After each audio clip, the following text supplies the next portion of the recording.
Hello and welcome to the Choralosophy Podcast, a weekly podcast whose mission is multifaceted. Each week when you tune in, you will find episodes that question best practices, challenge music education dogma, facilitate conversations about touchy topics, demonstrate pedagogies, and conversations where colleagues learn from each other. This is episode 263, Parents as Key Players in Music Education with Marianne Forman. This is another Oxford Series collaboration with composer, mom, and music teacher, Marianne Forman.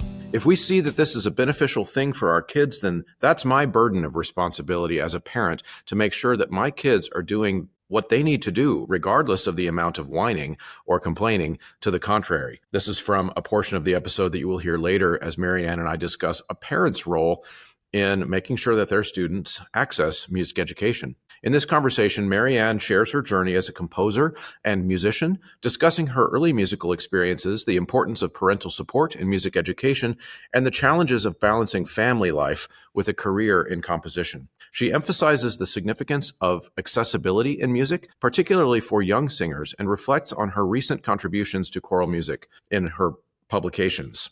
Discussion also touches on the representation of women in music composition and the support systems that help navigate these challenges through motherhood, balancing that with professional life. Ultimately, she emphasizes that nobody regrets sticking with their music study. It enriches everyone. The regrets come from when we give up too soon. So stick around, have your thinking stimulated and challenged, and participate in this discussion by heading over to the Choralosophy's Facebook page and joining there, or over to the Substack, choralosophy.substack.com, where you can leave comments on articles, discussion posts, etc. We want to hear from you. Your music program or event deserves a platform that does it all, without the extra costs.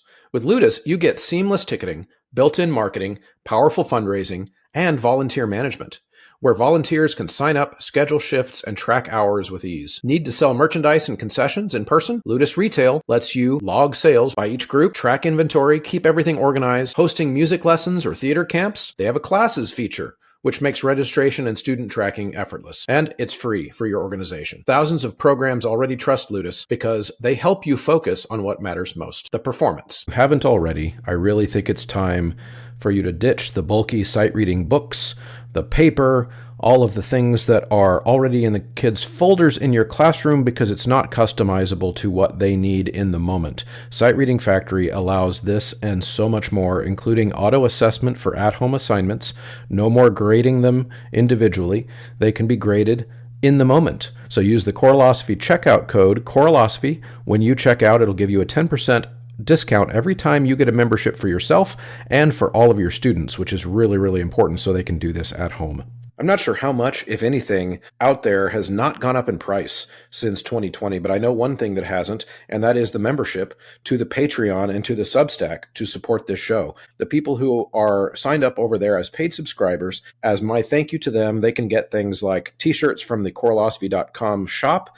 They can also get access to my Google folder of teaching materials that I've talked about on the show for over the years. And of course, they just want to help make sure that this show can continue. And one of those benefits is a shout out on the show. Shout outs for the Inner Circle and producer tiers over on Patreon. We have Brian Long, Chandler Smith, Venture Studios, David Kowalczyk, Kyle Peterson, Max Jackson, Michael Herron, Rebecca Chalk, and Steve and Kathy Kakachik.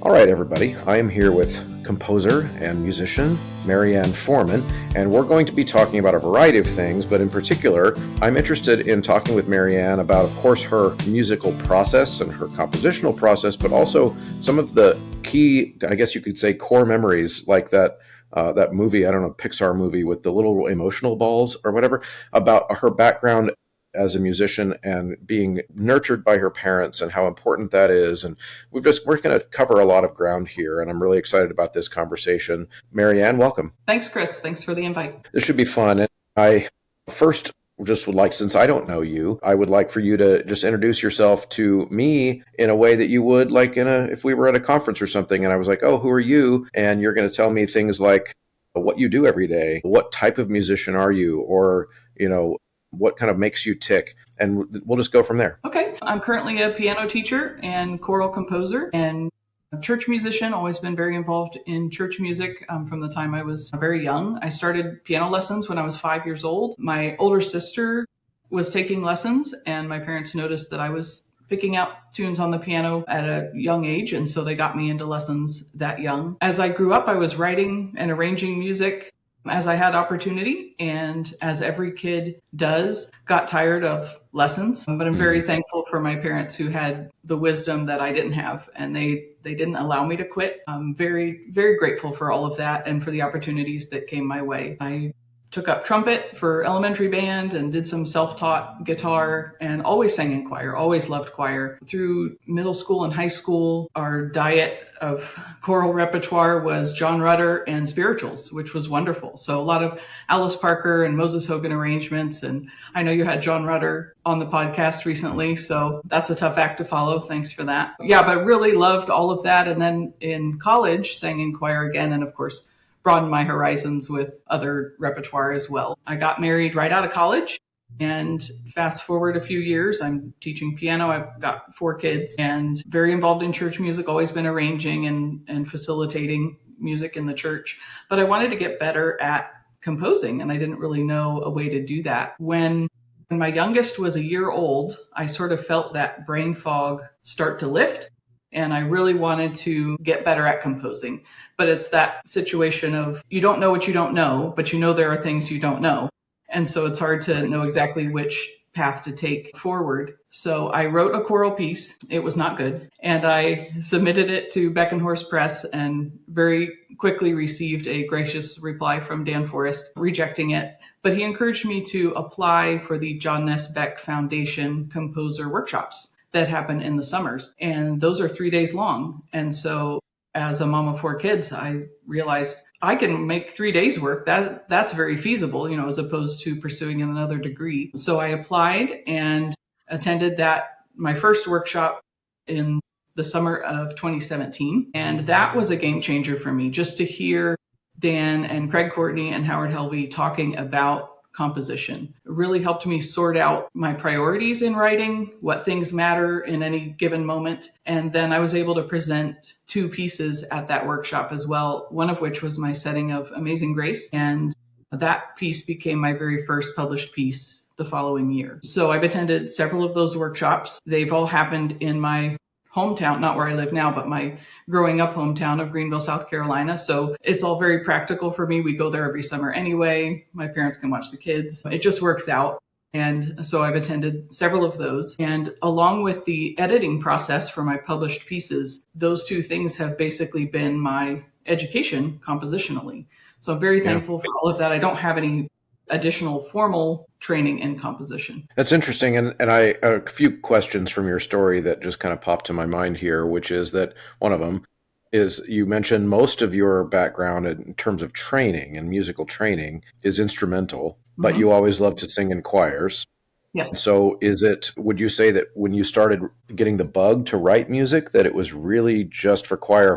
Was it choral music and vocal music first? Or did you write a bunch of instrumental music and then divert yourself, if that makes sense? I think most of my writing early on, like even in middle school and high school, I was writing piano hymn arrangements. And so I would play those in church. So that was probably the main thing. But as far as vocal music, I did write some vocal solos along the way. I didn't really know how to write chorally, but I did have some vocal solos.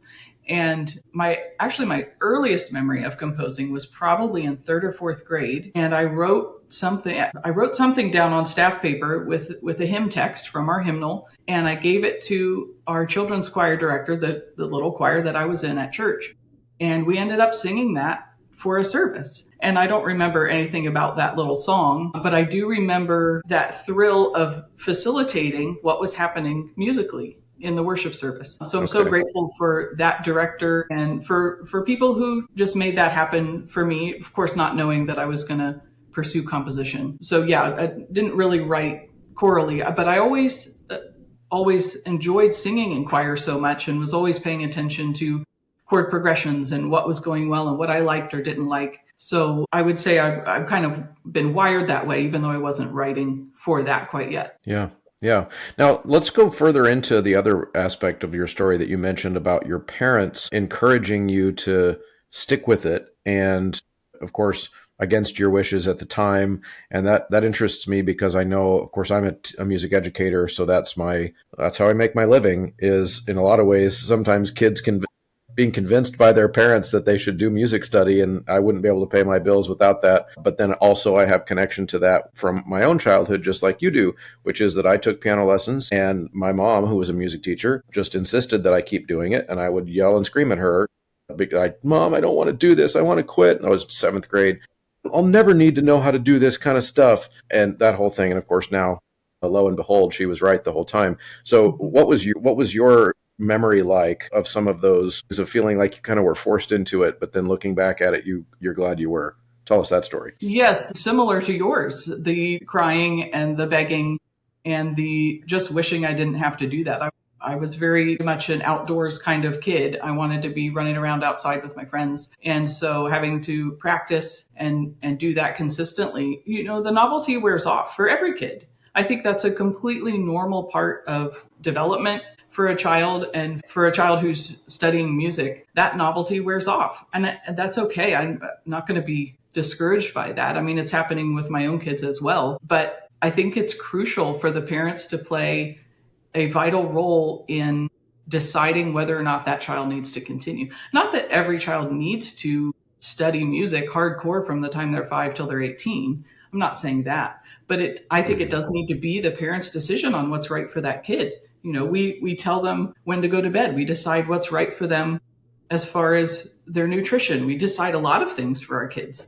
And I think this needs to be one of them as well. If we see that this is a beneficial thing for our kids, then that's my burden of responsibility as a parent, to make sure that my kids are doing that regardless of the amount of whining or complaining to the contrary. Yeah, I mean, you wouldn't. To me, it's an analogous to saying that you wouldn't allow your child to whine and complain their way out of eating vegetables. This is a thing you need, and I know you don't want to do it right now because they're gross, but you have to do it anyway.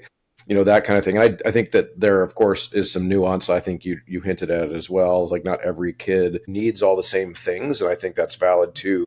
But that's an interesting perspective, because I know that I just had this conversation recently with my 8th grade son, who plays clarinet, and he's in his 3rd school year now of playing clarinet. And he didn't practice at all over the summer and came back to school, and there was a playing test, and he had to record it and submit it. And he had like 2 weeks to get it ready when the school year started. Of course, he didn't practice again. And then it was the night that it was due, and he was in his room freaking out because he wasn't able to play it in tune, and he wasn't able to get his embouchure right in time and all this kind of stuff. And so then, of course, what does he do as a kid? He starts to blame the clarinet, blame band class, which sucks, and I want to quit it anyway, and all this kind of stuff. And so we just had to sit him down, like, no, you're not quitting. That is not an option. The school year's already started.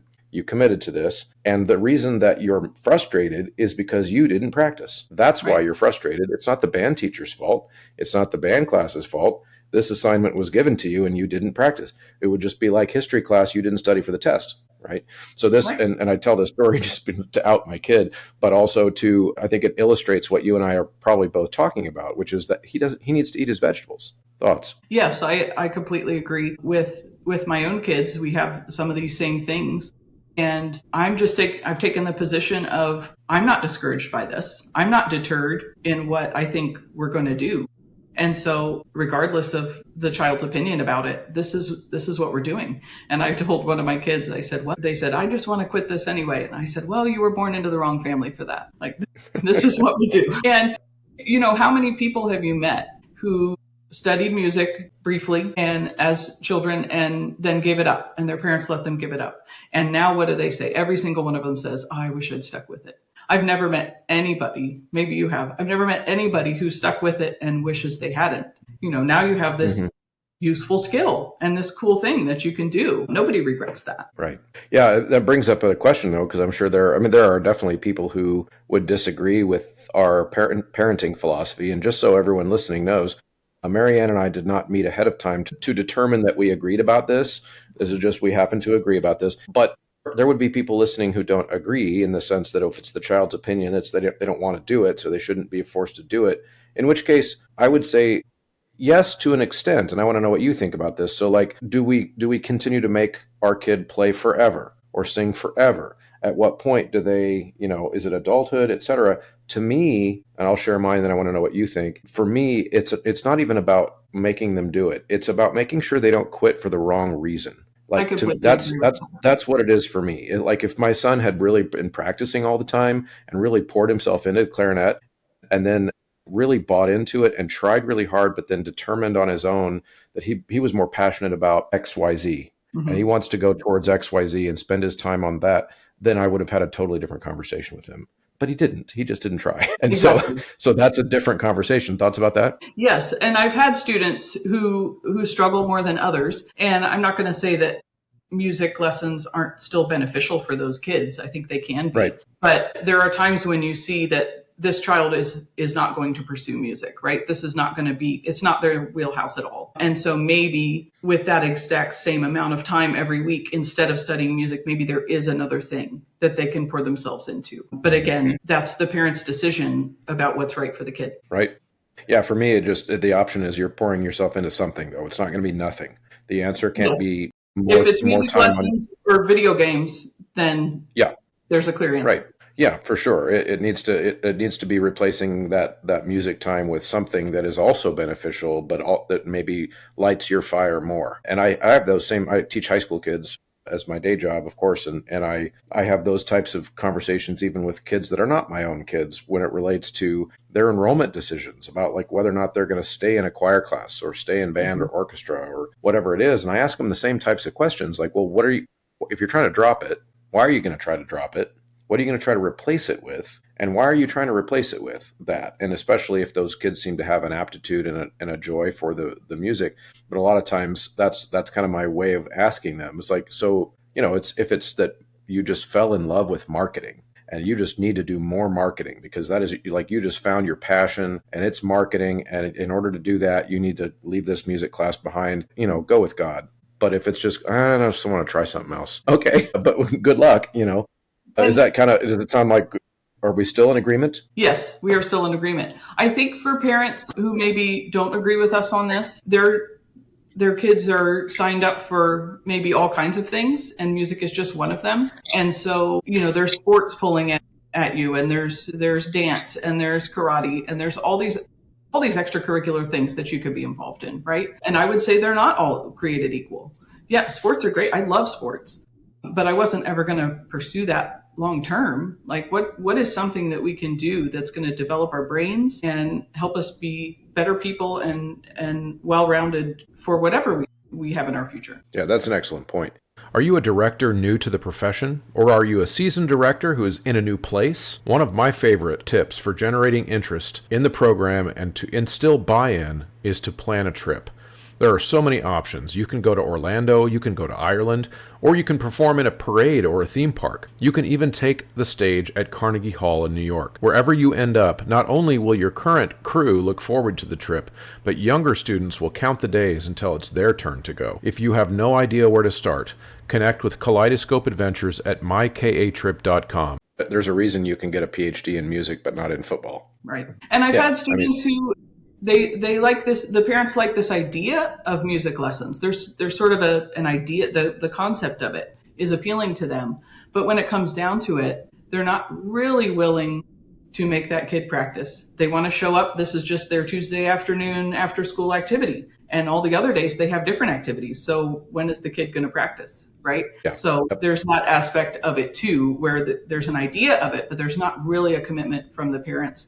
And what I tell my students' parents is that this is a commitment on the parents' side of things. I don't really want to teach kids who haven't practiced. I'd rather have my 30 minutes back, to be honest. So that plays into it too. I just don't charge enough to make it worth it for a bunch of kids to come every week who haven't practiced. I'd rather feel like we're moving forward and making progress. Yeah.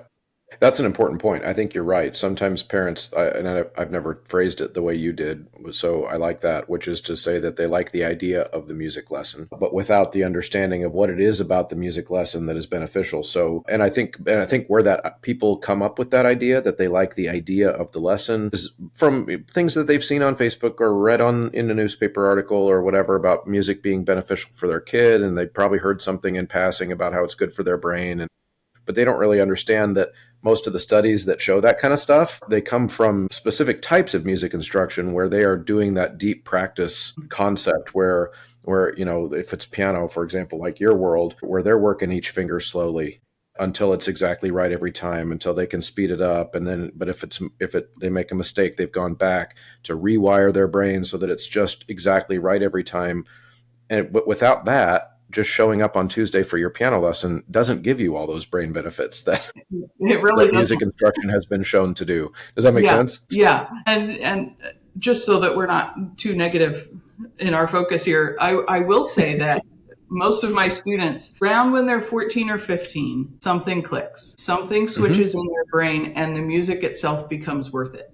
And so they have, I mean, we're always trying to find a piece that's enjoyable for them to play for their performance, for their recital. But they're not always going to love piano, even if they play one piece that they enjoy. But when they get a little older, something changes and they start to be invested in the music because the music itself is worth it. And that's when it really gets fun. And they're not just showing up to their lesson and getting their piece of candy because they practiced their 5 days. Usually by that point, we just forget about the candy altogether. It doesn't even cross my mind and they don't really care. So that's when it really gets fun and we can work on just higher level stuff and talk more about the theory. I mean, I always talk about theory with my students, but all of that extra stuff that just gets exciting when you have a kid that's invested in it. Yeah.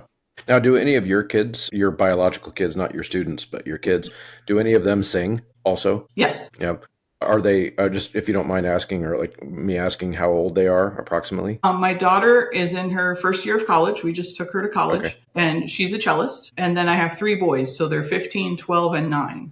So my 15-year-old is doing violin, and then I'm teaching the younger 2 boys piano still. And then for singing, they're not doing voice lessons. They're not singing solos, but they're involved in the choral opportunities that are available to them. Good. Okay. Yeah. So the reason I asked that is because I was thinking about the piano analogy of 14 and 15-year-olds where there's something changes or clicks or et cetera. In the vocal instruction side of things, we have the complicating factor, which is puberty and the change of the voice. But it's an interesting parallel because yes, something clicks with vocal students too, but it usually doesn't happen until after that voice change where their passion really kind of fuels. Because one of the things that I notice is that a lot of kids, like if they sing a lot in early childhood, like at church, in little musicals where they play the cute little character who sings with their child voice or whatever, they develop this identity as a good singer. And then they go through puberty and suddenly they realize through music instruction or voice lessons or whatever, that there's this whole world about singing that I don't know anything about. And they have like a little bit of an identity crisis oftentimes where they've just been told how cute they are when they sing all the time, like their whole life. And then suddenly they have a teacher who's saying, well, actually, but your ah vowel is wrong and your vocal registers are not aligned, and all these things oh my God, there's all this stuff to learn. And then so they either quit or they have like what you described, which is that click where it says, oh yeah, like, and I'm going to go after this. Now, of course, and I imagine that for different instruments, there are different challenges, but that's an interesting parallel because I definitely see that exact same thing around. Usually for me, it's like 10th grade is when those singing students go, okay, yeah, I'm into this. And then I'm going to go for it. I'm going to take lessons and all that. It's an interesting thing. Yeah. So my son, who's in 10th grade, when he was going through that, we would teach one of the kids' classes at church. And we've had him lead the singing for that class for a long time. And he's good at it. And he's enthusiastic. But then for a while there, he would say, I don't want to lead. I can't sing. And we'd say, you can do it. It's okay. And, and we're all singing along, so he's not hung out to dry. But we didn't want him to use that as a reason to not sing, and it's okay. And that there's low stakes there in that setting. And so now he's in the adult church choir, and he's versatile. Sometimes he sings tenor, sometimes he sings bass, and we're just encouraging him still through that to be successful and to not give that up. Yeah. I also feel like I see. And this has always been a part of human nature, but I do feel like it's more common in our current culture, which is that it's difficult to get kids to see music instruction as like a long-term project. That you're not going to get that immediate payback and you're not going to get that dopamine hit right away. You're going to have to work at this in really frustrating ways at times for long periods of time. And then finally, you will get some kind of a joy from that. And in a lot of ways, as soon as you explain that to kids, they've already given up because they're like, I don't want that. I want dopamine now. Right. You thought, do you see that too? It is just a lot like work some days, right? Which Mm-hmm. is probably not what they think when they go to their little league practice, that they're putting in a bunch of work, because that's more just fun all along the way. But I tell kids when they're struggling with something, I say, it's okay that it's hard. I say, if it were easy, everybody would do it. If running a marathon were easy, everyone would do it. There's a reason everybody doesn't play piano, because it's hard sometimes. And I experienced that on the professional level with composing as well. Some people think that composing is just these fully formed ideas delivered on a silver platter from heaven. And that's not what it is. I mean, we do have ideas that come to us, some creative things that just pop into our heads, but there are a lot of days when it just feels like work, and I have to take the things that I know and the ways that I know how to write and just give it a shot. And it might work and it might not. I was talking about the editing process earlier, and one of my pieces with Beckenhorst Press, Dan Forst and I were emailing back and forth, and I kept making changes, but they weren't really improvements on this one spot. And in his email back to me, he said, "You can do better." And I thought, wow, if Dan Forst thinks I can do better, I can do better. And I'm going to just hack away at this until it's right. And as much as I would like for it to just be perfect the first time, it's not. And we all experience that, especially as musicians. It's just, perfection is not something that happens right away. Well, that's great. And your response to Dan also is something that has to be taught as a response a lot of times to students, I noticed. So, for example, it would be very easy to take Dan's comment of "you can do better" and respond with, "Well, screw you, man. I'm amazing just like I am. And I Right. guess I quit, or I'm going to go somewhere else." And a lot of times students do have that response. As soon as they're told the thing you just did was not your best, you can do better, it's not good enough for you. And they sometimes, their instinct is to respond in that kind of keep you at arm's length kind of way, rather than saying, well, but he thinks I can do better. And so that's like a choice of how you choose to interpret that.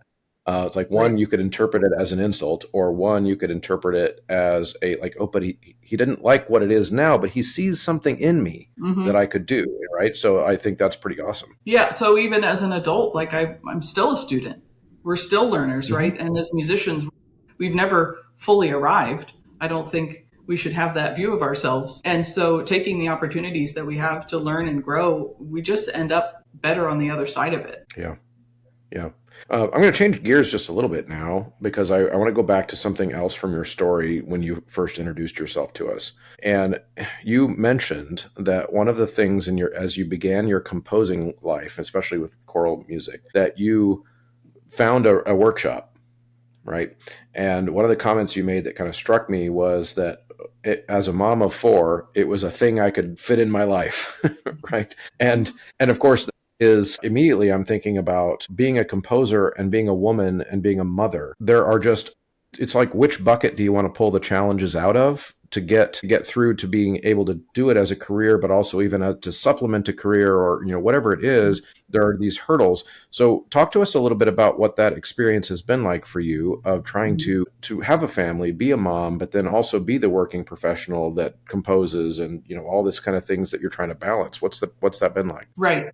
Well, to clarify, I do not work full time on any one thing, and even combined, it does not equal full time.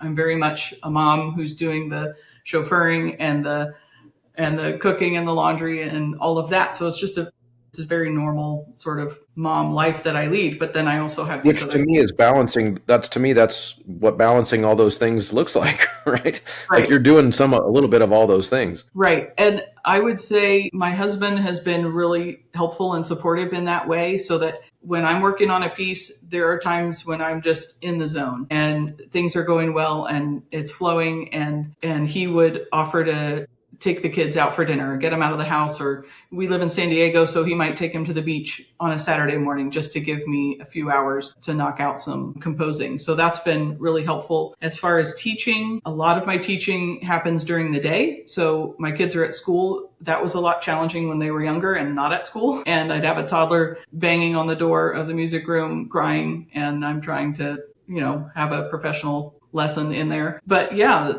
it's changed over the years, and now I used to do more teaching than composing, and now it's flip-flopped. So I have more composing, I have more commissions coming in and that sort of thing. And all of that has been very manageable with the fact that my kids are older. So my youngest is 9. So it really has just worked out really well. That's great. Yeah, I know I see a lot of discourse about women composers and, of course, trying to reach a point where there's more equity or more parity, I should say. Actually, it's probably the better word, between male and female composers.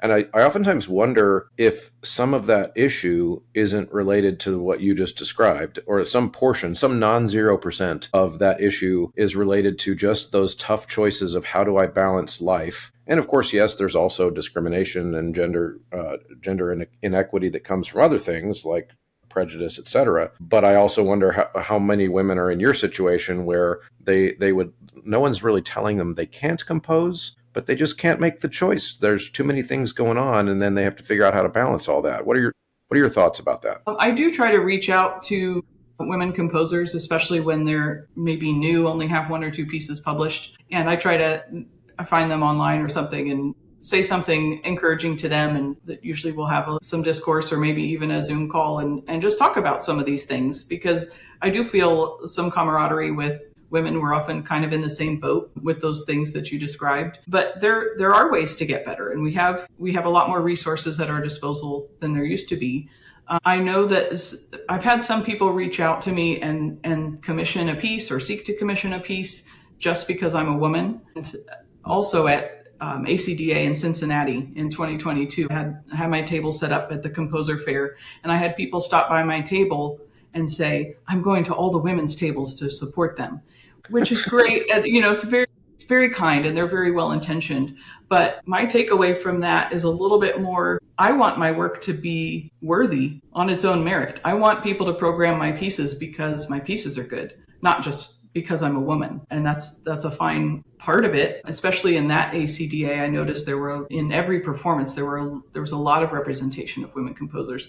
And I'm not hating on any of that, but I think there's a fine line there between, are these pieces really worthy, or are we supporting someone based on something other than their work? Right. Now, and I'm not sure how to necessarily navigate that, because it's something that I hear from so many people, mostly through this show, because I have conversations with people. I don't just post, blurbs, and they're in-depth conversations, and this kind of stuff comes up a lot. And it's not just women. Sometimes it's people from different ethnic backgrounds in the United States that are in the minority, etc. And people will say it's so awesome on one hand that we're becoming more inclusive. But then there's always a but ... Mm-hmm. I don't want to be programmed because, and I don't really feel like there's a great and robust conversation about how to thread that needle. My personal feeling about it is, as a straight white dude, is that I don't really have a direct experience with that. And so all I know is what I see people talk about. And what I see people talk about oftentimes is what you just mentioned. And to me, there's a distinction that I feel like we should be making, which is that it's one thing to look to critique the systemic, AKA societal level inequity between men and women. There's another thing to treat an individual person as if they are just an avatar for that problem. Like going up to Marianne's table and saying, do you have any songs I could sing? Because I need to do some more women composers. And they don't know. It's almost as if they're so focused on the societal problem that they don't see how that might be kind of insulting to you. Right. And thoughts about that?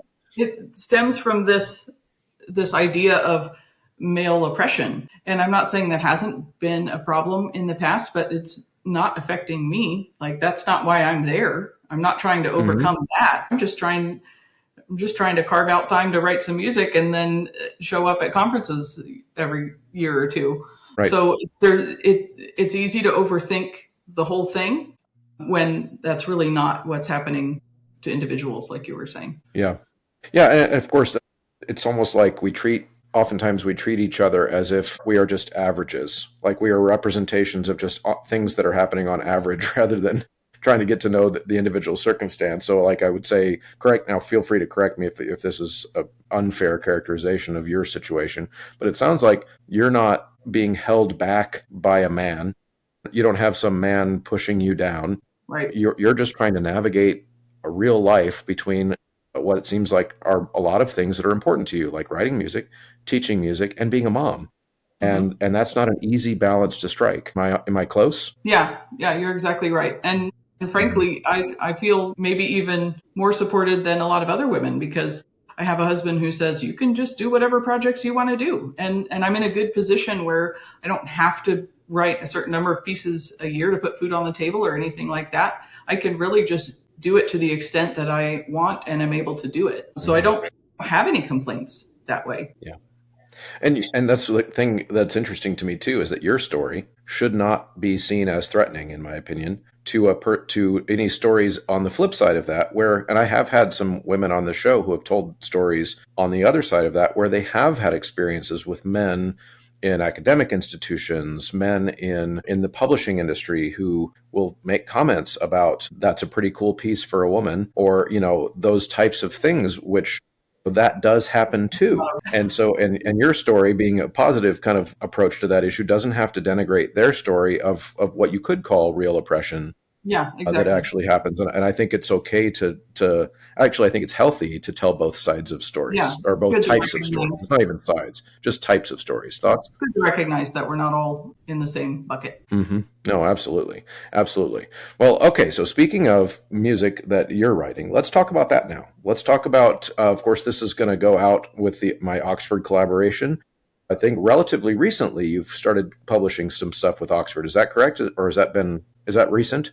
That's fairly recent. I do have 2 pieces in Marcus Garrett's anthology of Accessible and Beautiful, and those are the only 2. So that's all I have with Oxford. Okay, all right. And so tell us about those 2. Of course, my audience now, by the time this episode comes out, will have heard quite a bit about this book, because I am passionate about it, and our collaboration allows me to kind of zero in on some things that I want people to know about. And I think this is a very needed book. So that's exciting. So Accessible is Beautiful, and Edrin Coleman and Marcus Garrett have worked on this. Recently, people will have heard Shruti Rajasekar on the show talking about this book, and Edrin. So I want you to talk about your contributions to the book, and just what are the pieces like, and where did the ideas for them come from, those types of things. Okay. Well, I first met Marcus Garrett in the summer of 2021. We were both invited to a mentoring session at Dan Forrest's house. So it was just the 3 of us for 3 days talking about music and stuff. So that's how I got to know Marcus. And probably a year later or so, I got a text from him asking if I had any pieces that might work for this book. He explained the project. So I sent him several pieces, and 2 of them fit the bill for what he wanted for the collection. So we moved forward with that. The one that was heard at ACDA in Dallas this past March is called Wanderlust. We did a reading session, and I was able to introduce that one. It's a really great, just little gem of a text by Edna St. Vincent Millay. And it's one of those where it's every composer's dream to come across a text that just sings right off the page. And it's perfect, and it's not too long, and it's not too wordy, and it just says the right things. And so it's a little text about the nostalgia of childhood and friendships, mixed with the longing for adventure and wanting to grow up and go do bigger and better things.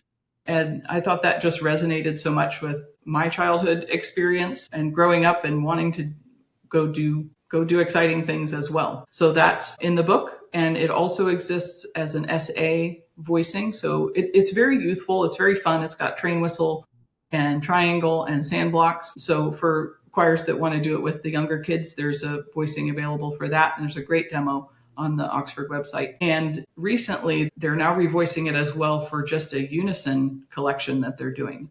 I can't remember the name of it, but that'll be coming out. I'm not sure when. So it will exist in those 3 different voicings. And the other piece is called The Pasture, and it's a Robert Frost text. So a few years ago, when the Robert Frost texts all became public domain and everybody and their brother was setting them, I jumped on that too, and I just wanted to write some more secular concert music. And so that was one of the ones that I set, The Pasture, and a lot of pentatonic sound to it, and also just very, very earthy and not a difficult text to understand. That's always important to me, that the text makes sense on the surface, because I'm always thinking about my listeners. Who's going to hear this song performed. And because music happens in real time, they only have 4 minutes, give or take, to absorb whatever meaning and beauty are there. And so I want them to have something to grab onto. So I tend to stick to pretty simple texts, not stuff that has just layers upon layers. I just don't think the audience has time to understand it, as opposed to a painting that you can stare at and study until you absorb everything you want to from it. So that's my approach to these kinds of texts. Yeah, that's awesome. And so with this particular collaboration with Oxford and those two pieces, what kind of behind the scenes can you give us in terms of like creating the pieces for the book, but also making sure that they, well, because the book is about accessibility, et cetera. So, and you're not a school choir teacher, I don't think. I don't remember that from your story. So what kind of work did you do with, like, say, Edrin or Marcus or whoever to make sure that this is this truly accessible? What did you ever like have to change any notes and rhythms, like to make sure it was accessible enough? Like, I don't know if this question makes any sense, but I'm curious about that. No, it does. Yeah, I did a little bit of back and forth with Marcus about these pieces, but there wasn't anything serious that needed to change. And I think that's because the pieces that I already have published and I've gone through that editing process, making it accessible is always important to me. I'm not really ever looking to write something that is very on the high end of difficulty, because I think you can achieve something that sounds difficult, but as long as you stick to really smooth voice leading and you're leading everybody to their pitches, you can accomplish what sounds very difficult and actually isn't. So it's kind of just the way I write anyway. So there wasn't a lot of editing on that front. I see. So you were primed for the project already. Exactly. Which is good. And that's, yeah, as a teacher, like with my beginning groups, especially the one, for me, that's the 9th and 10th grade type kids that are just coming into choir for the first time. It's almost verbatim what you just said is what I'm constantly preaching in terms of repertoire selection is you've got to have them sing something that sounds hard, but it isn't, so that the audience gets that wow factor of like, wow, I can't believe those young kids just did that. But in reality, it's actually pretty easy. And so it's like threading the needle of creating that impression of, hey, we just did something really weighty. And we did, but difficult and weighty is not the same. Right. Yeah. You want the payoff to be more than the investment. Yeah. Like, and we even say, like, on the flip side of that, difficult, I've done some difficult pieces that weren't all that weighty in my lifetime. I don't even remember. I think I've blocked out from the trauma, but there was an undergraduate choir that I was in that we sang a piece. Maybe it was Charles Ives or somebody, one of those weird, types of avant-garde things where the men of the choir were in like F sharp major and the women were in F major the whole time. And it never resolved. And it was so hard. And it was almost as if we did it to prove we could. And that was the only value of it. And the audience hated it. The choir hated it. It was difficult, not accessible, but not all that important either. I did attend another workshop at Lehigh University with Stephen Sametz and Eric Eschenbolds, who was there as the mentor composer. It was a fantastic week there. That was the summer of 2023. And I went into it thinking there was something new that I needed to learn about writing secular concert music, because I enjoy difficult music. And I was thinking there was a missing piece there that I needed to, write all the thick clustery chords and do that. And I came away from that week really just feeling affirmed in how I already write, which is melodically. And I heard all these great composers and the pieces they put together that week. We actually wrote our pieces during that week, which was an interesting format. And they wrote some great stuff. But at the end of it, I just realized that's not who I am and that's not how I write. And to me, there's got to be a great melody. I've read too much Alice Parker to abandon that idea of just a really solid melody and developing that as the piece goes on. Yeah, that's really good. That's awesome. I think especially for young singers, novice singers, that's a key aspect of accessibility also. It's just, does it have a tune my ear can grab onto? Because yes, they're learning to read music oftentimes for the first time, but also so much of music, even for music reading, is oral. And if they don't have any kind of hook to grab onto, it's very, very difficult for them to learn to later sing crazy hard things ever. Exactly. Yeah, that's an important aspect. Well, Marianne, this has been really fun to dig into your brain. I appreciate this conversation. And before we sign off, though, you've mentioned where we can find your Oxford stuff in the Accessible is Beautiful book. But you also mentioned collaboration with Beckenhorst and Dan Forrest, and I'm assuming, is that where most of your sacred, like, church choir music is? Yes, most of it. And is that, and forgive me if this is a dumb question, but is that all sacred on Beckenhorst? It is not entirely. No, they have a concert series as well. So I have a piece called "The Gift to Sing," and that was an honorable mention with the King Singers New Music Prize back in 2020. And then cool. I have another secular piece in there called "Song of Light," and that's just an SSA, just a youthful setting of a text that I wrote. But everything else there is sacred. Yeah. And would you say that the sacred stuff that you do is geared towards the church choir? Is that kind of who your target audience is when you write those? It is, and yet there's some crossover as well. So I have my setting of Amazing Grace, that's because it's that iconic hymn text that's been in collegiate festivals and all kinds of things. So sometimes it surprises me where some of these things end up. Sure.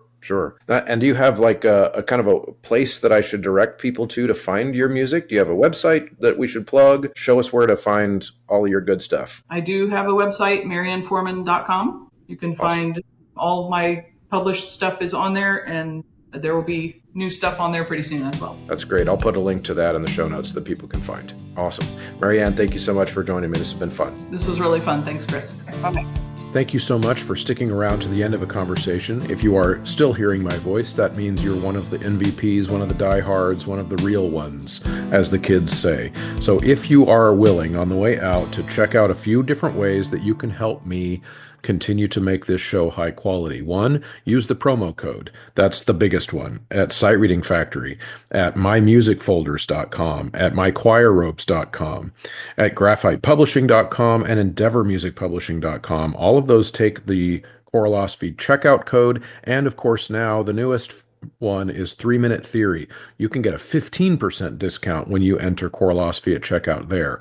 And of course, going to Apple Podcasts and leaving a positive review is very helpful there, and sharing the episodes to your colleagues in real life and on social media. All of those things are incredibly helpful and allow me to continue to create this resource for you. Thank you so much for tuning in. We'll see you next time.